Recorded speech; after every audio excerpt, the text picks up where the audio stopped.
오늘 주시는 하나님의 말씀은 시편 119편 105절부터 120절까지 말씀입니다. 할렐루야.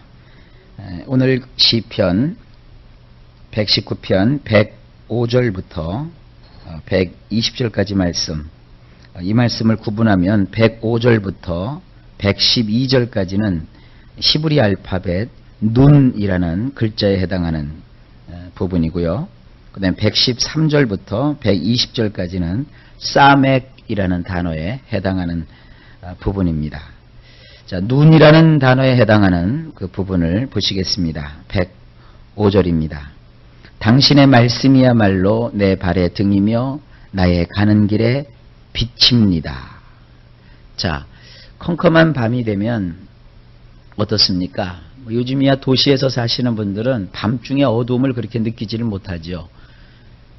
대한민국에서 정해놓은 어떤 그 밤거리에 빛의 조도가 있어요. 그래서 그 조도에 따라서 가로등들을 다 설치를 했기 때문에 밤이 그렇게 어둡다 하는 걸 느끼지를 못합니다. 그러나 시골에 가면 상황이 달라지죠. 휘영청하게 보름달이 떴을 때는 밤도 밝지만 그러나 금음이 되거나 이럴 때 보면 칠흑같이 어둡습니다. 도시야 뭐 밤새도록 불 꺼지지가 않잖아요. 교회에서 이렇게 있어 보면 밤에 신경이 날카로운 날은 한숨도 못 자요. 시끌시끌하고 막 환하고 그래요. 근데 시골은 말이죠, 의외로 해 떨어지면 불 켜져 있는 집이 몇 군데 안 돼요. 그나마 또 이 시골 분들이 굉장히 절약하고 아끼며 살잖아요. 그래서 저녁 먹고 나서 밥상 치우면 불을 다 꺼버리셔요. 시골에서는. 그래서 밤에 한 여름도요. 8시도 여름엔 좀 밝지요. 하여간 9시 정도 되면 시골집에서는 불 켜놓은 집은 간첩 빼놓고는 거의 없어요. 불 꺼지니까 그냥 그 밤하늘에 별들이 그렇게 청명하고 총총히 박혔다 하는 것을 느낄 정도로 시골의 풍경이 그래서 참 좋습니다. 싱그러운 향내도 나고 또 들려오는 벌레들 노랫소리도 들리고, 그렇지만 달이 없는 밤은 캄캄해서 발작을 뗄 수가 없어요. 뭐 포장도 안 돼 있죠. 그곳에 그냥 밤눈 어두운 사람이 지나가다간 다 넘어진단 말이에요. 그래서 시골에 갈 때는 꼭 필수품이 뭐냐면 후레쉬예요. 후레쉬. 그래서 후레쉬를 탁 켜들고 이렇게 비추어 가면서 앞으로 걸어가야 된단 말이에요. 옛날에도 마찬가지였습니다. 지금은 후레쉬가 있지만 옛날에는 초롱이라고 했어요. 왜 여러분 청사초롱 있잖아요. 이렇게 가시운 안에다가 초라든지 아니면은 또 기름잔 등잔을 준비해서 거기다 불을 지펴 가지고 이렇게 앞에 길을 밝혀서 걸어갔단 말이에요. 바로 지금 그 말씀입니다. 캄캄한 어두움 속에서 나의 인생의 발 앞에 하나님의 말씀이 등불이 되는 거예요. 그러니까 그 말씀의 등을 켜들고 이 어두운 세상을 우리가 조심조심 앞으로 갈 수 있는 것이죠.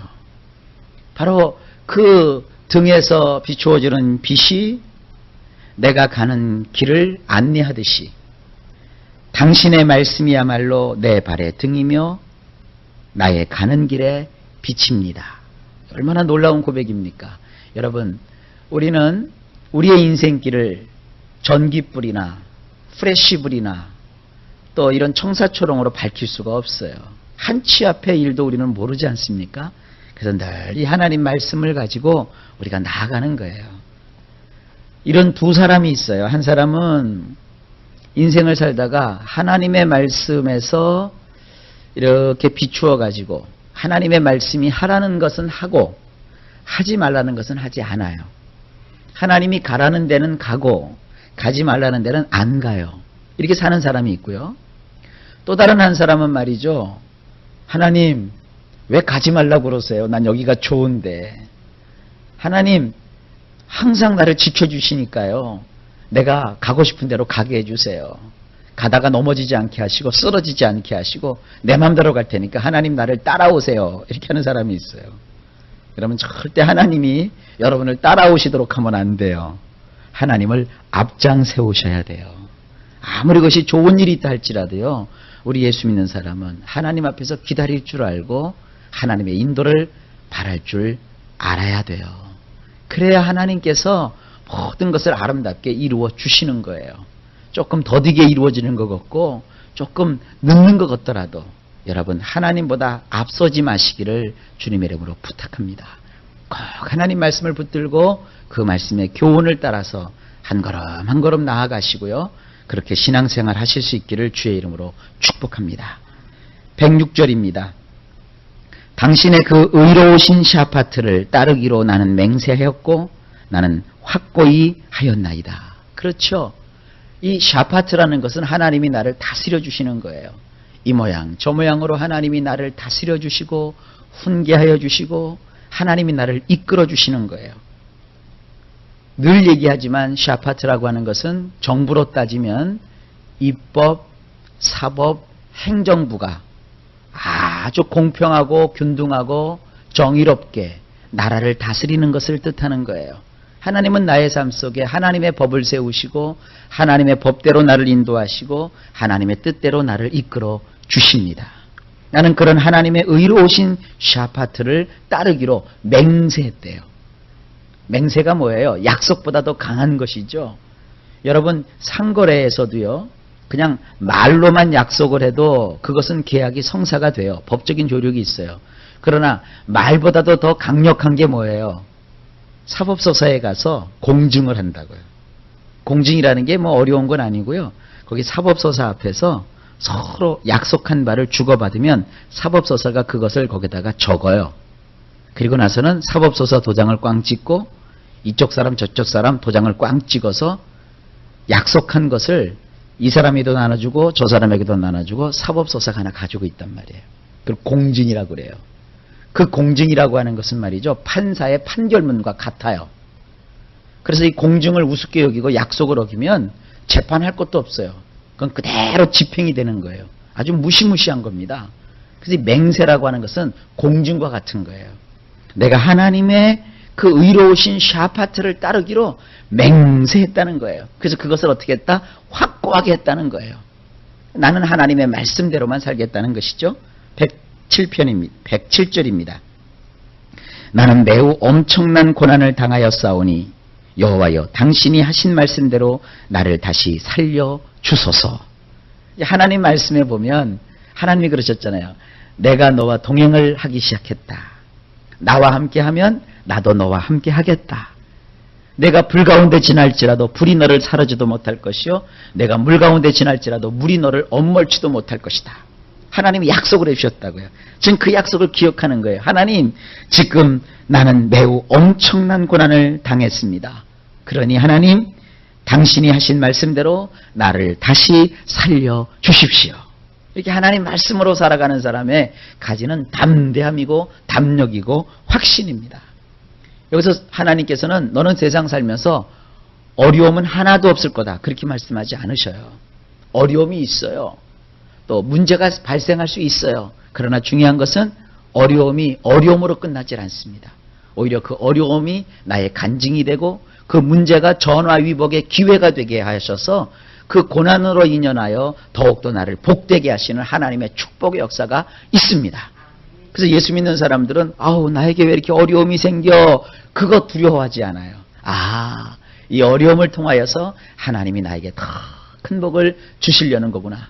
그래서 여러분들 신앙생활하면서 무슨 조금 어려운 일이 있거나 속상한 일이 있으면요. 아이고 그러면 그렇지 그러지 마세요. 하나님 이번엔 또 무슨 복을 주시렵니까? 하나님 이번에는 또 나에게 어떤 좋은 것을 이루시려고 하십니까? 이런 마음을 가지시고 하나님께 간절히 매달리는 여러분 되실 수 있기를 예수님의 이름으로 축복합니다. 하나님 말씀대로 다시 살려주신다고요. 자 108절입니다. 낙헌제들을 드리는 나의 입의 말을 받으시고 여호와시여 당신의 샤파트를 나에게도 가르쳐 주소서.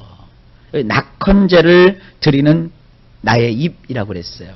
이 낙헌제라는 게 뭐냐 하면 구약에 드리는 제사 가운데 화목제라는 제사가 있어요.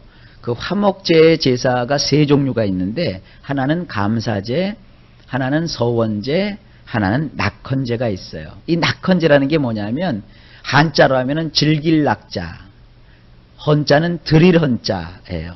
즐거운 마음으로 하나님께 내가 헌신하겠다는 거예요. 그래서 그 낙헌제를 할 때는 하나님께 자기의 어떠한 그 마음속에 가지고 있는 소망이라든지 또 하나님 앞에서 내가 이렇게 하겠습니다라는 그 소원의 말을 하게 되어 있잖아요. 그래서 낙헌제라는 것은 단순히 제사만 지내는 게 아니라 그 제물과 더불어 하나님께 내가 이렇게 하겠습니다라는 그런 약속의 말도 담겨 있는 겁니다. 그래서 이 108절에 낙헌제를 드리는 나의 입의 말을 하나님이여 받으시옵소서. 그래서 여호와시여 당신의 샤파트를 나에게도 가르쳐 주소서. 하나님과 주고받는 거죠. 하나님은 하나님이 우리를 위해서 하시겠다 하는 약속을 성경에다 기록해 놓으셨고 또 우리도 우리의 삶 속에서 하나님께 예배를 드리면서 우리의 입으로 하나님 앞에 나도 이렇게 주님을 섬기겠습니다 하고 입으로 고백을 하는 이런 삶을 산다는 거예요. 얼마나 아름다운 모습인지 몰라요. 109절입니다. 나의 네페시가 나의 손바닥에서 간당간당 거릴지라도 나는 당신의 율법을 잊지 아니하였나이다. 이게 무슨 말이냐면 나의 영혼, 나의 생명, 나의 모든 삶이 지금 어디에 놓여 있느냐? 내 손바닥에서 간당 거려요. 여러분 우리의 삶이 우리의 연약한 손바닥 위에 올려 있으니 얼마나 위태위태하고 불안하겠어요. 이거 쉽게 예를 들면 이렇습니다. 이렇게 공항에 나가보면 말이죠. 외국 가실 때 되게 우리나라 사람들이 복대를 차요. 복대. 왜냐하면 우리보다 못 사는 나라에 가면 이 도둑놈들이 참 많아요. 특별히 그 쓰리치기들이 많아요. 쓰리가 뭔지 아시죠? 여권 같은 거. 우리나라 여권이 굉장히 비싸게 팔려요. 우리나라 여권 가지고는 못 가는 나라가 없기 때문에 중국이나 또 우리 얼굴색이 비슷한 나라에 가면 우리나라 여권을 이렇게 훔쳐가는 놈들이 있어요. 뭐 중국에도 그러잖아요. 이게 요즘은 어떨지 모르겠지만 옛날에는 우리나라 여권 하나 갖다 주면 20만 원씩 받을 수 있었어요. 그러니까 여권을 갖다 그들이 위조를 하는 거죠. 지금이야 뭐 위조도 못 하겠지만 오래전엔 그랬다고요. 그러니까 우리 한국 사람들은 또 뭐라고 소문이 나와 있느냐면 한국 사람들은 현찰을 많이 갖고 다닌다. 서양 사람들은 카드나 이런 걸 잘 쓰는데 요즘이야 뭐 요즘 우리나라 사람도 카드를 많이 쓰죠. 그래도 여전히 우리나라 사람들은 현찰을 좋아해요. 그 외국 여행 갈 때도 여행 경비를 카드로 갖고 가는 게 아니라 다 그 달러로 바꿔서 가지고 가니까 두툼하다고요. 그거를 가방에다 넣고 다니면 날치기 당하고 들치기 당하고 쓰리를 당하니까 그걸 어떡합니까? 복대에다가 다 이렇게 분산해서요. 배에다도 차고 가슴에다도 차고 허리에다도 차고 이렇게 해서 그 위에다가 또 겉옷을 두툼하게 입어요. 그 안에다가 복대를 이렇게 찼단 말이에요. 그래서 마음이 참 불안해요. 그래서 이 복대 차고 하면 조심한다고요. 어느 복대가 중요한 것이 들어있는가를 보려면 그 사람을 이렇게 한 5분만 지켜보면 알아요. 여권 들어있는 복대는 별로 건드리지도 않고요. 돈 들어있는데 자꾸 이렇게 만져봐요. 그래서 거기 돈이 나왔나 자기들이 확실을 해요. 그러니까 이 소매치기들이 무서운 거예요. 그게 뭐냐면 그게 막 염려가 되는 거죠. 이거 잃어버리면 안 되는데 이거 있어야 밥 먹고 이거 있어야 호텔비 내고 이거 있어야 여행하는데 하면서 이렇게 챙긴단 말이에요. 그거예요. 나의 네페시가 나의 생명이 지금 어디에 있어요? 내 손바닥에 있단 말이에요. 이거 어떡하지? 이거 안 되는데. 큰일 났는데. 이거 뺏기면 안 되는데. 이거 놓치면 안 되는데. 건강 잃어버리면 안 되는데. 뭐 이런 거. 그러니까 내 손바닥에서 나의 생명이 간당 거린다고요. 우리가 이게 인생이 이렇게 연약한 거예요. 그럴지라도 나는 당신의 율법을 잊지 아니하였나이다. 그러니까 이 시편 기자는 나의 인생이라고 하는 것은 이렇게 불안한 거예요. 하지만 그런 상황에서 내가 할 수 있는 것은 뭐냐면 하나님의 율법을 잊지 않으려고 하는 거예요. 내 생명보다도 더 소중하고 나의 재물을 지키는 것보다 더 소중한 것이 뭐냐면 하나님의 율법을 지켜서 잊지 않는 거예요. 그것이 110절에도 연결이 되죠. 비록 약한 자들이 나를 대적하여 비록 악한 자들이 나를 대적하여 올무를 쳐놓았을지라도 나는 당신의 교훈들에서 빗나가지 아니하였나이다. 111절 당신의 증거들을 나는 영원한 나의 소유로 삼았사오니 실로 그것들은 내 마음의 즐거움이나이다. 112절 나는 마음을 기울여 당신의 규례들을 영원토록 끝까지 행하려 하나이다. 자, 이렇게 말씀에 이런 간절한 마음을 가지고 하나님 말씀대로 내가 살겠습니다. 나의 네페시보다 나의 물질보다 더 소중하고 귀중한 이 말씀을 내가 붙잡겠습니다. 이것이 나의 소유물입니다. 그리고 악한 자들이 나를 대적하고 나를 걸러 넘어뜨리려고 하고 나를 빠뜨리려고 함정을 파놓고 올무를 쳐놨다 할지라도 나는 악한 자들처럼 그렇게 살지 않고 하나님의 교훈대로만 살겠습니다. 이런 그 결단 우리가 꼭 본받아야 됩니다. 113절 이 쌈에게 해당하는 부분입니다. 나는 두 마음을 가진 사람을 미워하오며 당신의 율법을 사랑하나이다. 이 두 마음이라고 하는 것은 마음을 이렇게 쪼갰다라는 거예요. 이 두 마음을 가지면 안 돼요. 예수 믿으면서 한쪽은 하나님, 한쪽은 세상. 그럼 가랑이가 찢어지는 거예요. 그저 오로지 하나님, 오로지 주님. 이런 그 주님을 꼭 믿는 우리 성도들이 되실 수 있기를 주의 이름으로 축복합니다. 114절 당신은 나의 은신처이시며 나의 방패이시기에 나는 당신의 말씀을 소망하나이다. 여러분 하나님은 우리의 은신처이세요. 하나님은 우리의 방패가 되세요. 115절 나에게서 떠나갈지어다 너희 악을 행하는 자들아 나는 엘로힘의 계명들을 지킬 것이니라. 악한 사람들아 다 나에게서 떠나가라. 나는 엘로힘의 계명을 지킬 것이다. 116절 당신이 말씀하신 대로 나를 지탱하여 주셔서 나로 살게 하시오며 소망을 가지고 있는 나를 부끄럽지 않게 하소서. 여러분 예수를 믿고 하나님의 말씀을 붙잡으면 살아요. 죽은 자도 살고 죽을 자도 살고 망할 자도 다시 일어나요. 신앙이 회복돼서 하나님 앞에 예배가 회복되면 하나님은 그 사람을 다시 살려주세요. 아주 중요한 얘기입니다. 117절 나를 지지해 주소서 그래서 나로 승리하게 하소서 그러면 나는 당신의 규례들을 언제나 응시하리이다. 응시라는 게 뭐예요? 뚜라지게 쳐다본다는 거예요.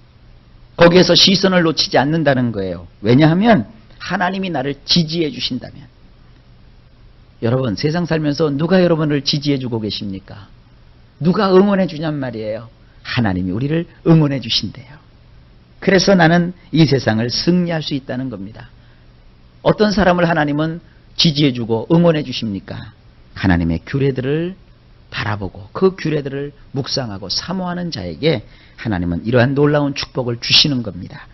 118절 당신의 규례들에서 벗어나는 자들을 당신은 옆으로 툭 쳐내버리시나니 그런 자들의 꾀들은 거짓된 곳에 지나지 않나이다.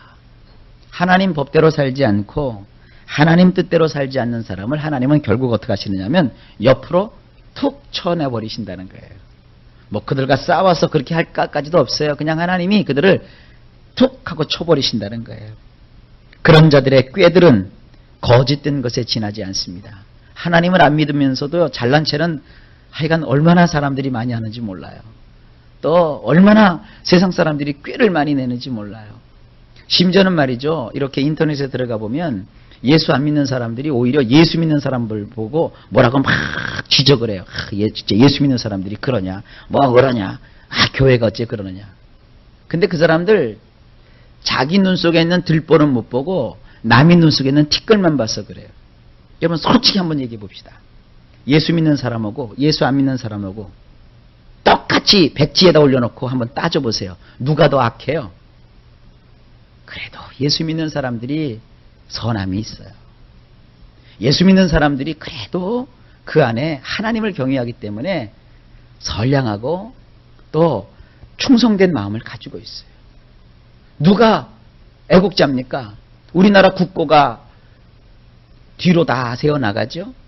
술 먹어서 새어나가고 또 담배 피워서 새어나가요.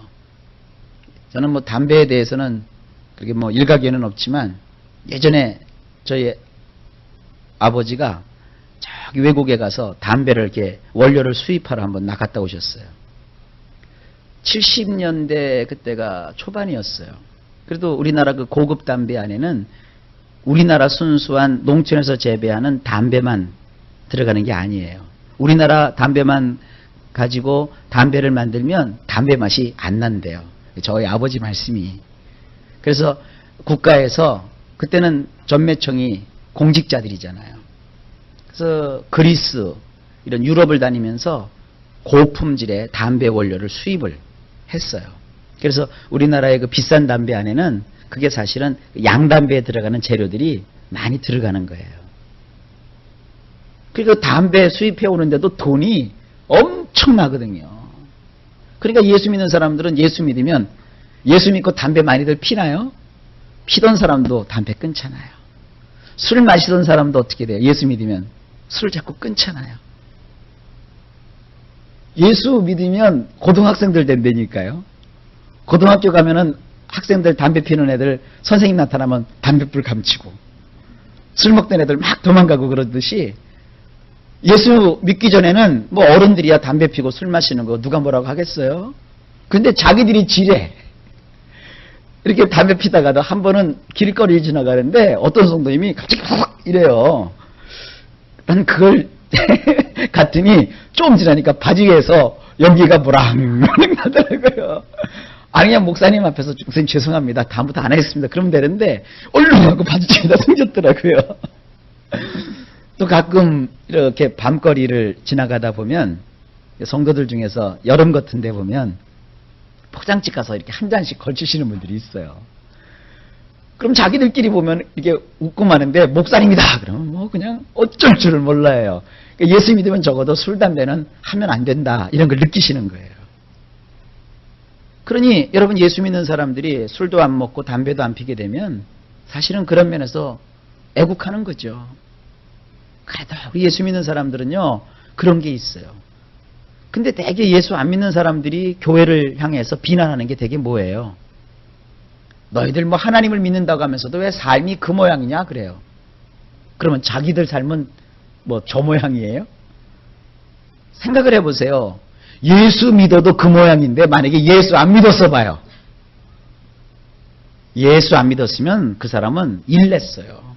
그래도 예수를 믿기 때문에 주일날 꼬박꼬박 교회를 나오지는 못해도 가물에 콩 나듯이 교회를 나와도 여러분 교회에서 목사님이 여러분 우리 모두 죄 집시다. 우리 모두 사기 칩시다. 그래요? 사기 쳤던 사람도 그렇게 살면 안 되는 겁니다. 죄 짓지 말고 살아야 됩니다. 가장들이요 아내에게 잘해 주십시오. 자녀들을 보살펴 주십시오. 아내들이요 남편들에게 잘해 주십시오. 술 먹고 속속이고 괴롭히는 아주 그냥 인생에 있어서 내가 저 사람만 안 만났어도 내 인생이 폈을 텐데 그런 생각이 들더라도 불쌍히 여겨주십시오. 이게 목사가 설교하는 거예요. 그러면 사람들이 와서 설교를 듣고 마음에 정화가 되잖아요. 아 그래 나도 옛날에는 한 착한 아이였어. 옛날에는 나도 순진한 맛이 있었었지.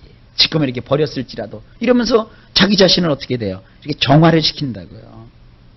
그래서 교회가 많아지고 뭐 하는 것을 손가락질하면 안 돼요. 어떤 분은 또 이러더라고요. 웬 교회가 이렇게 많아? 큰 교회 하나 있으면 되지. 아니에요. 큰 교회에 가서 은혜 받는 사람도 있고요. 조그만 교회에 가서 은혜 받는 사람도 있어요.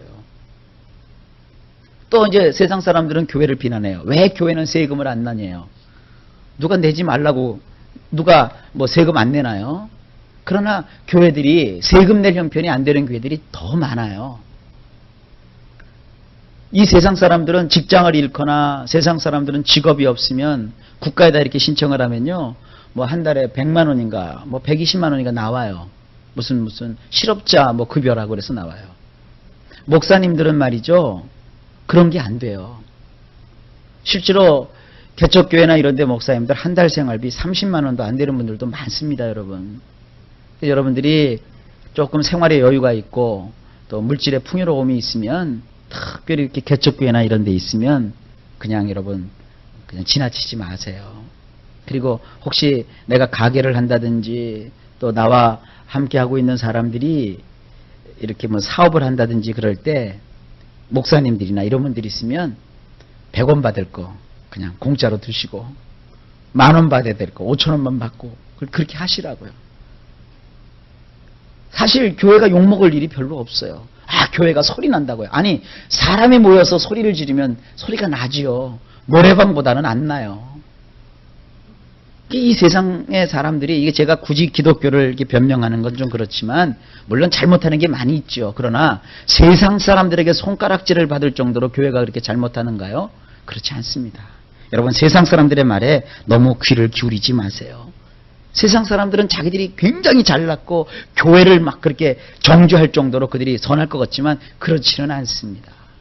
우리 교회가 좀 고집스러운 데가 있고 우리 교인들이 조금 천방지축 같은 모습은 있다 할지라도 그렇게 세상에 손가락질을 받을 만큼 그러지는 않아요.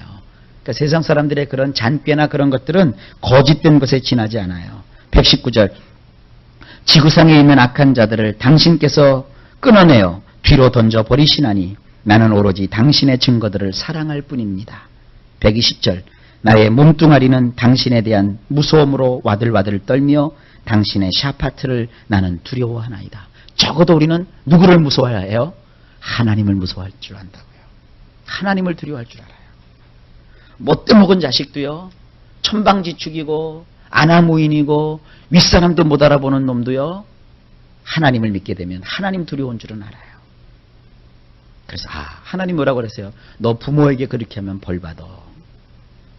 너 인생 그렇게 막 살면 하나님이 가만 안 두셔. 이런 거를 느껴요. 그래서 삶을 어떻게 합니까? 조심하게 되는 거예요.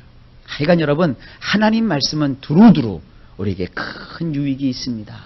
오늘도 우리가 말씀을 붙들고 이 말씀의 위력 앞에서 기뻐하며 즐거워하며 하나님을 경외하며 승리하실 수 있기를 예수님의 이름으로 축복합니다. 오늘도 예수님 안에서 좋은 일이 넘칠 줄로 믿습니다.